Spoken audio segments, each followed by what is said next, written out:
पहलगाम हल्ला प्रकरणात यंत्रणेची चूक, केंद्र सरकारची मोठी कबुली। सर्वपक्षीय बैठकीत त्रुटींवर चर्चा झाल्याची मंत्री रिजिजू यांची माहिती।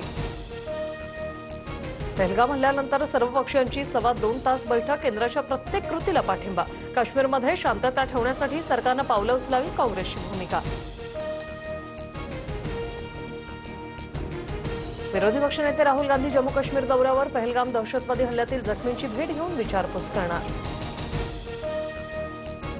द्वेष, कटुता आपला स्वभाव नाही, पण मार खाणं ही आपला स्वभाव नाही। त्यामुळे अशावेळी आपण शक्तिवान आहोत हे जगाला दिसलं पाहिजे। पहलगाम हल्ल्यावर संघप्रमुख मोहन भागवत यांचे खडे बोल। सिंधू पाणी करारावर आज महत्वाची बैठक, गृहमंत्री अमित शहांच्या निवासस्थानी बैठक होणार। भारत सरकारकडून करारात बदल करण्यासाठी पाकिस्तान सरकारला नोटीस।